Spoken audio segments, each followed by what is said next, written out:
peregrinaje está por comenzar. Únete al círculo.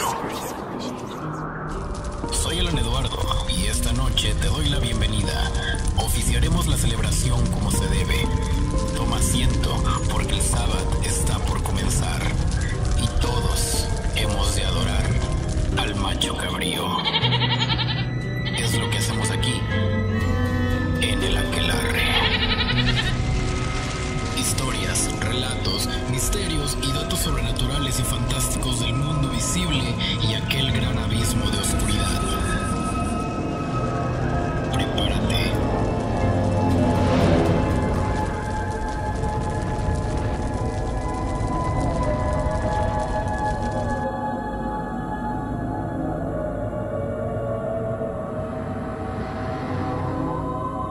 Y estamos nuevamente de regreso en el círculo alrededor del fuego, tocando otro tema con ustedes en esta noche de domingo, ya para cerrar la semana con broches de oro.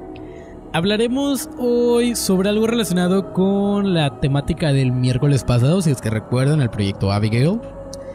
Fíjense que tengo una pregunta para ustedes, que es más como por control de calidad. ¿Los temas están siendo de su agrado realmente? Recuerden que pueden hacernos llegar sus comentarios, sugerencias y quejas a través de nuestras redes sociales. En Facebook como La Variega Radio, YouTube como La Variega, y en Spotify pues no nos pueden hacer llegar comentarios, pero síganos en Spotify por favor, ya estamos ahí también. Búsquenos como El Aquelarre de Alan Eduardo. Pero también si quieren una atención más personalizada, pueden hacerme llegar un DM por Instagram a mi cuenta personal @alan.cue. Y hago de su conocimiento, anuncio parroquial, hago de su conocimiento que en el Aquelarre estamos buscando gente que esté dispuesta a contar sus historias de terror. Así que si tienes una que creas que puede interesarle a todos, a toda nuestra audiencia, no dudes en escribirnos a través de cualquiera de nuestras redes, las cuales ya te mencioné, o inclusive privado si quieres. Y si tienes mi número igual, adelante sin miedo, escríbeme y nos pondremos de acuerdo. Fíjense que no puedo creer que ya estamos en el episodio número 10 de la primera temporada. Vamos a paso lento pero seguro, y aquí en el círculo aún faltan muchos otros temas por tocar, demasiados. Apoyen el proyecto si les está gustando. Y también para el mes de octubre, no los quiero spoilear, pero tengo algo planeado, algo especial planeado para el mes de octubre, que es el mes del terror, ya lo saben. Y pues nada, me emociona mucho ese proyecto, pero ya lo irán conociendo, ya que falta gente para que termine septiembre. Pero sin más, el tema de esta noche va relacionado con el sueño. ¿Te has preguntado qué sucedería contigo si no durmieras por mucho tiempo? Pero literal, mucho tiempo. Pero no estoy hablando solamente de desvelarse 1 o 2 o incluso 3 noches seguidas, sino semanas completas en la que no se te permite dormir. ¿Te imaginas cómo se sentiría tu cuerpo? Pues si tienes un poco de noción y conoces de estos temas, ya habrás escuchado que existió un experimento que intentó comprobar estos efectos en humanos. Un experimento tan atroz que terminó realmente mal. Así que vamos por ello. Esta noche, desde el fuego y la oscuridad, el experimento ruso del sueño.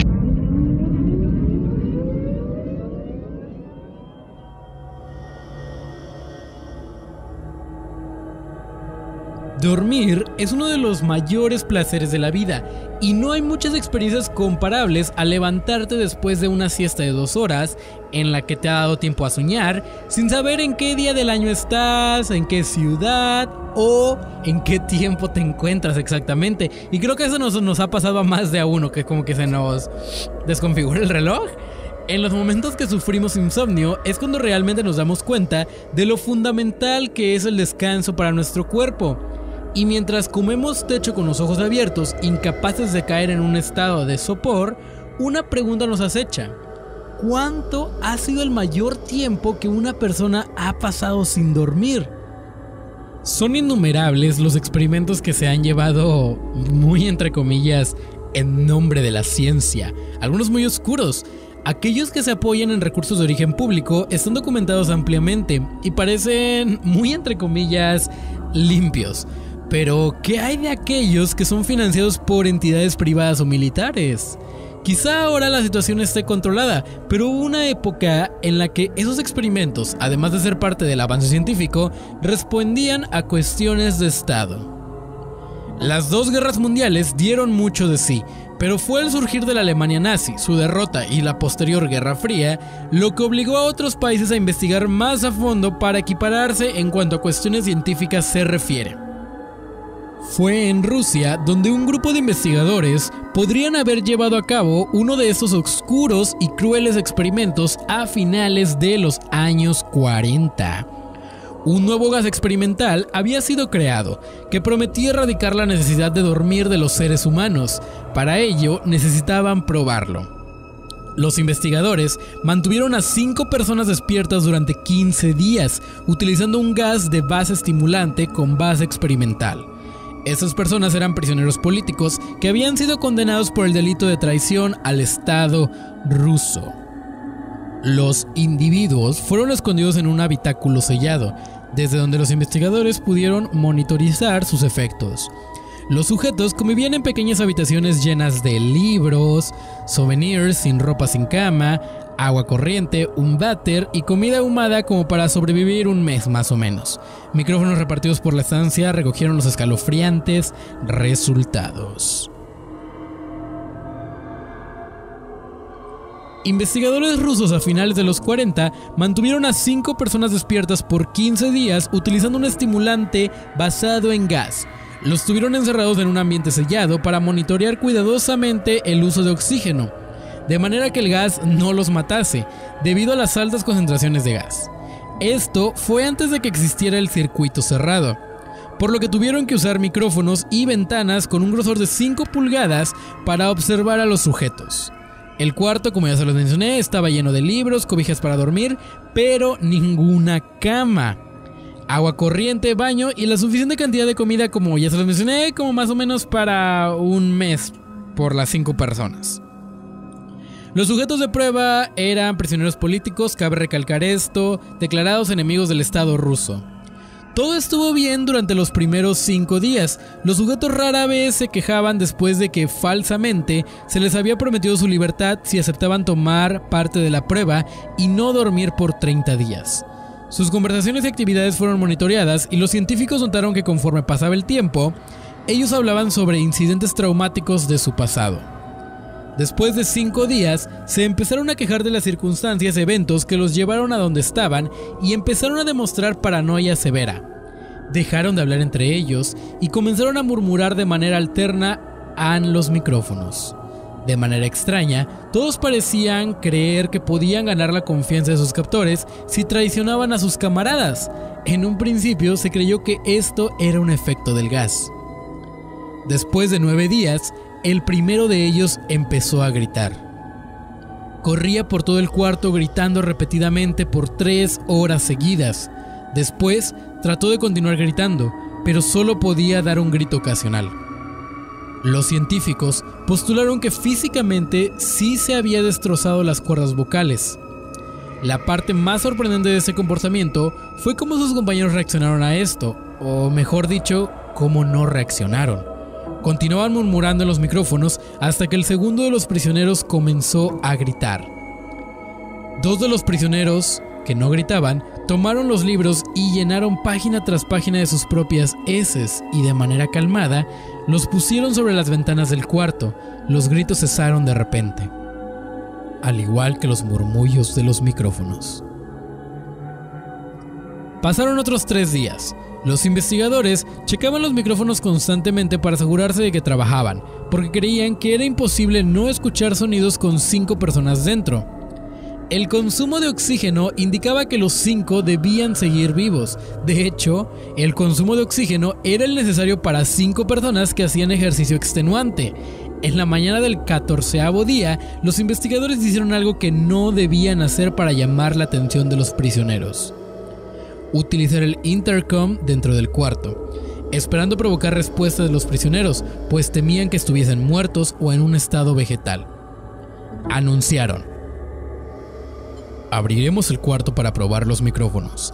Aléjense de las puertas y acuéstense con las manos atrás en el piso o se les disparará. Se les otorgará la libertad a uno de ustedes si obedecen.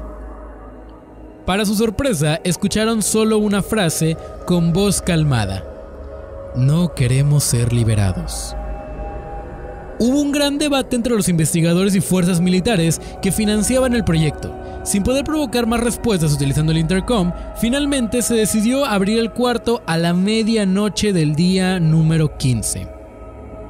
Se limpió el gas del cuarto y se llenó de aire fresco. Inmediatamente, voces de los micrófonos empezaron a objetar. 3 voces diferentes rogaban por la vida de sus seres queridos, que encendieran el gas nuevamente. Se abrió el cuarto para sacar a los prisioneros. Gritaron más fuerte que nunca, al igual que los soldados, cuando vieron lo que había dentro. 4 de los sujetos seguían vivos, entre comillas.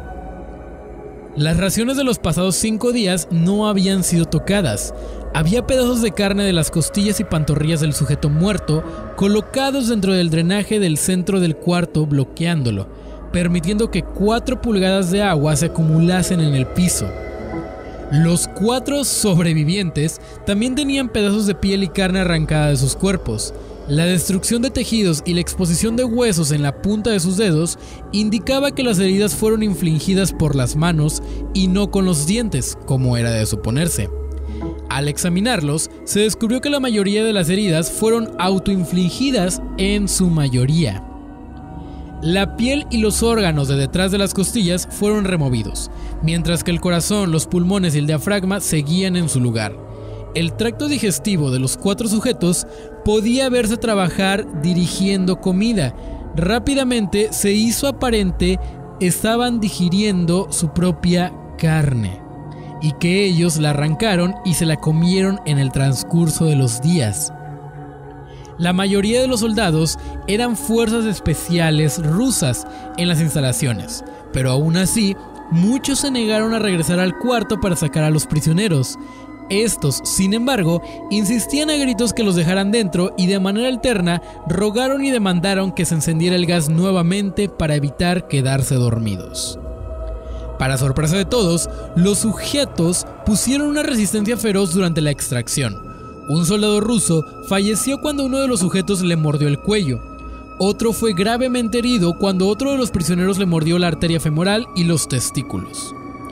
Otros 5 soldados perdieron la vida, si se cuentan a aquellos que se quitaron la vida en las semanas consecuentes al incidente. Durante la lucha, uno de los prisioneros dañó su vaso, sangrando de manera casi inmediata. Se intentó sedar al sujeto, pero fue imposible. Se le inyectó más de 10 veces de la dosis humana de morfina y aún así luchó como un animal rodado, rompiendo las costillas y un brazo de un doctor. Se veía latir su corazón al máximo por 2 minutos completos mientras se desangraba, y continuó gritando por más de 3 minutos, atacando a quien se le acercara, repitiendo la palabra más una y otra vez, cada vez más débil, hasta que cayó en silencio. Los otros 3 sobrevivientes fueron inmovilizados fuertemente y llevados hacia instalaciones médicas. 2 de ellos, con cuerdas vocales intactas, demandaban continuamente más gas para permanecer despiertos. El más herido de los 3 fue llevado al único cuarto de cirugía que había en las instalaciones. En el proceso de su preparación para colocar nuevamente sus órganos en su lugar, se notó que el sujeto era totalmente inmune a los sedantes. Peleó furiosamente cuando el gas anestésico se le estaba colocando. Se necesitó un poco más de anestesia de la normal para sedarlo, pero al momento que sus ojos se cerraron, su corazón se detuvo. En la autopsia, se encontró que en su sangre había 3 veces la cantidad normal de oxígeno. También se rompió 9 huesos en la lucha por no ser controlado. El segundo sobreviviente era el que primero gritó del grupo. Con sus cuerdas vocales destruidas, no pudo objetar la cirugía y solo reaccionaba agitando violentamente la cabeza en desacuerdo cuando se le administraba el gas anestésico. Afirmó violentamente con la cabeza cuando alguien sugirió hacer la cirugía sin anestesia y no reaccionó durante la misma, que duró 6 horas, en la cual se intentó reemplazar sus órganos abdominales y cubrirlo con lo que quedaba de su piel. El cirujano afirmó que era médicamente imposible que el sujeto siguiera con vida. una enfermera aterrada que ayudó en la cirugía comentó que la boca del paciente formaba una sonrisa cada vez que sus ojos se encontraban. Cuando la cirugía terminó, el sujeto miró al cirujano y empezó a hacer sonidos fuertemente como tratando de hablar. Asumiendo que esto era de gran importancia, el cirujano le entregó un papel y una pluma para que el paciente pudiera comunicarse. «Sigue cortando», escribió. Se le hizo la misma cirugía sin anestesia a los otros dos sujetos. Se les tuvo que inyectar un paralítico, pues ellos reían constantemente y le era imposible realizar la operación al cirujano. Una vez paralizados, solo podían interactuar con sus ojos. En el momento en que se pudieron recuperar el habla y lo pudieron hacer nuevamente, exigieron una vez más el gas estimulante. Los investigadores trataron de averiguar por qué se lastimaron de esa forma a sí mismos y por qué querían el gas nuevamente. La única respuesta fue: debo permanecer despierto. Se reforzó a los 3 sujetos y los devolvieron al cuarto, para espera de su destino. Los investigadores, enfrentando la furia de sus benefactores militares por haber fallado las metas del proyecto, consideraron dar eutanasia a los prisioneros. El comandante, un ex KGB, vio potencial en el proyecto y en su lugar decidió ver qué pasaría si ponían el gas nuevamente. Los científicos se negaron rotundamente, pero al final tuvieron que aceptar. En preparación para ser sellados nuevamente en el cuarto, los prisioneros fueron conectados a un monitor EEG. Para sorpresa de todos, los 3 dejaron de pelear en el momento en que se dieron cuenta que los regresarían al gas. En este momento, era obvio que los 3 estaban haciendo un gran esfuerzo por mantenerse despiertos. Uno de los prisioneros estaba murmurando una canción. El sujeto mudo peleaba con sus ataduras de piel, como si tratara de enfocarse en algo. El último sujeto mantenía su cabeza en la almohada y parpadeaba rápidamente, siendo este el primero al que se le puso el EEG. La mayoría de los investigadores monitoreaban sus ondas cerebrales con sorpresa. Eran normales la mayor parte del tiempo, aunque algunas veces parecía una línea recta de manera inexplicable. Parecía que repetidamente sufrían de muerte cerebral. Mientras analizaban los datos, una enfermera notó que los ojos del sujeto se cerraron. Sus ondas cerebrales cambiaron inmediatamente por las de sueño profundo. Luego se pusieron rectas y de manera simultánea su corazón se detuvo. El único sujeto que quedaba, que podía hablar, comenzó a gritar para que lo encerraran en ese momento. Sus ondas cerebrales mostraban las líneas rectas del sujeto que acababa de morir por quedarse dormido. El comandante dio la orden de sellar el cuarto con los 2 prisioneros dentro, junto con 3 de los científicos. Uno de los 3 inmediatamente tomó un arma y abrió fuego contra el comandante, matándolo de un tiro entre los ojos. Después apuntó al prisionero mudo y le voló el cerebro. Apuntó al prisionero que quedaba vivo, mientras que los demás investigadores escaparon del cuarto. «No me encerrarán con estas cosas, no contigo», le gritaba al prisionero que estaba atado al camastro. «¿Qué eres?», demandó. «Necesito saber». El prisionero sonrió. «¿Tan fácilmente te has olvidado de mí?», el prisionero preguntó. «Somos ustedes. Somos la locura que está encerrada en nuestros mundos. Somos la locura que está encerrada en todos ustedes, rogando por libertad en cada momento de tu vida, desde lo más profundo de tu mente animal. Somos aquello de lo que te escondes en tu cama todas las noches. Somos lo que duermes y silencias y paralizas cuando te vas a tu cielo nocturno, donde no te podemos alcanzar». El investigador hizo una pausa, apuntó al corazón del prisionero y disparó. El EEG mostró una línea recta mientras el sujeto débilmente murmuró: «Casi tan libre».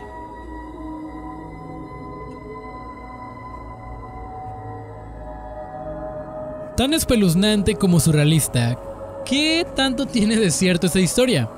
Toda esta historia no deja indiferente a nadie. La idea de que en algunas décadas se ha hecho todo tipo de experimentos poco éticos y moralmente deleznables es algo que, incluso siendo muy escépticos, no tildamos como algo completamente falso, honestamente.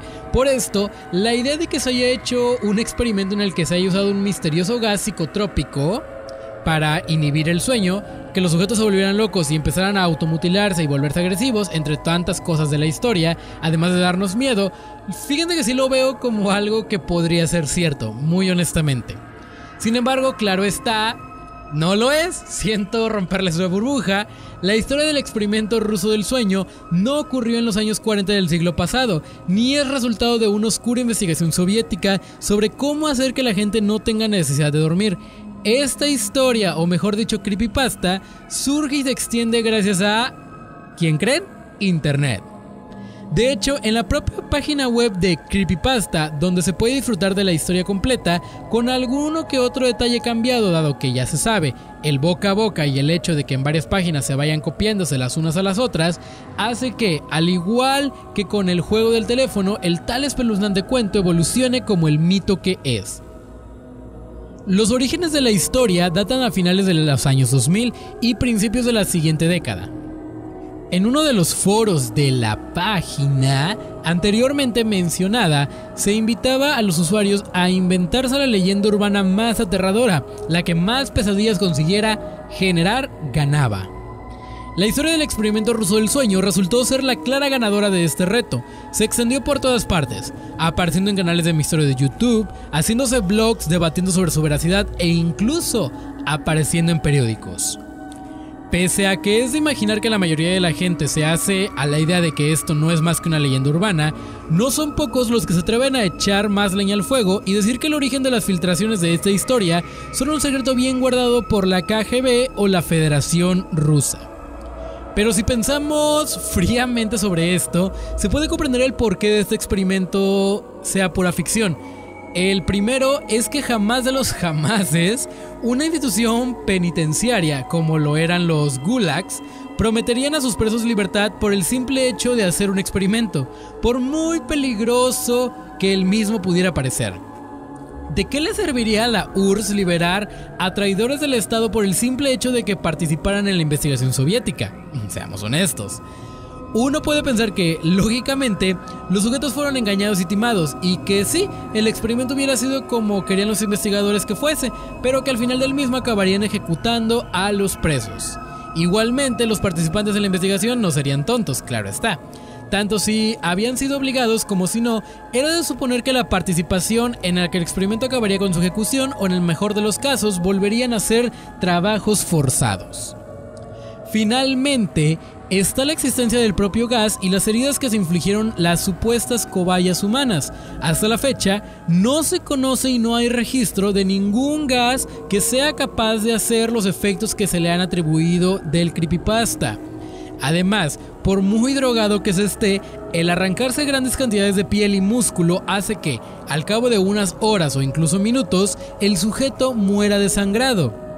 Una persona quien tiene los intestinos hacia afuera y está chorreando sangre no va a vivir un día más sin la debida asistencia médica. Claro que también, por supuesto, no existe ninguna documentación sobre este experimento y se trata solamente de una historia que recorre los foros creepypasta de internet. No obstante, aunque no tendríamos por qué arrancarnos la piel, sabemos que, y lo sabemos de sobra, que dormir es algo vital para el ser humano y escuchamos continuamente que necesitamos de 7 a 8 horas de sueño. Existe una rara mutación genética que se conoce como insomnio familiar fatal, una condición que provoca, además del insomnio que el nombre indica, alucinaciones, ansiedad, fiebre, dificultades para caminar o hablar y finalmente la demencia y la muerte. Lo máximo, fíjense que ha estado alguien sin dormir han sido 11 días. Si lo intentáramos, sufriríamos síntomas parecidos a los del Alzheimer. Si no durmiéramos durante un tiempo determinado, por ejemplo, ¿qué les gusta? ¿Una semana? No solo presenciaríamos cambios notorios en nuestro propio aspecto físico como ojeras, tics o inflamaciones cutáneas, sino que también tendríamos alucinaciones auditivas y visuales, cansancio extremo e incluso síntomas parecidos a esta enfermedad del Alzheimer, pues el funcionamiento de las partes básicas de nuestro cuerpo comenzarían a ponerse realmente lentas. Dormir es fundamental para el correcto desarrollo y crecimiento del cuerpo, reparar tejidos, aumentar la producción de anticuerpos que mejoran nuestro sistema inmune. ¿Qué tal el tema para cerrar esta semana. Bastante perturbador en cuanto a algo tan normal como dormir se trata, ¿no? ¿Y ustedes cuánto tiempo han estado sin dormir? Absolutamente nada. Miren, si les platico yo, lo más que he estado sin dormir ha sido una noche completa y ha sido porque me desvelo haciendo trabajo y así. Y al día siguiente era la peor sensación del mundo. Los ojos hinchados, toda la cara hinchada, un cansancio enorme, unas necesidades. A mí me daba mucha hambre, eso sí, o sea. Y lo bueno que nunca lo hice 2 noches seguidas. Pero yo no estoy sugiriendo nada, yo no recomiendo nada, pero sería interesante saber observar qué pasa con una persona que no duerme por un largo periodo de tiempo, una semana, 9 días, 10 días, 11 días. Entonces estaría interesante realizar ese experimento. Sin embargo, no digo que ustedes, audiencia, lo realicen. Cabe aclarar, ojo, disclaimer, no estoy incitando a que ustedes lo hagan. Estoy diciendo que estaría interesante saber qué pasaría con esta persona. No quiero demandas ahorita, no quiero problemas ahorita en el aquelarre, por favor. Y espero les haya gustado este programa, esta emisión. Ya cerramos otra semana con el episodio número 10. Gracias por el apoyo al proyecto, neta, muchas gracias. También gracias por seguir las redes sociales oficiales. Y sobre todo gracias por escuchar, darse el tiempo de escuchar este pequeño espacio de terror, entre comillas. Me despido de ustedes nuevamente tras micrófonos, Alan Eduardo. Nos escuchamos la siguiente semana con más terror, más temas y alguna que otra cosa perturbadora. Adiós.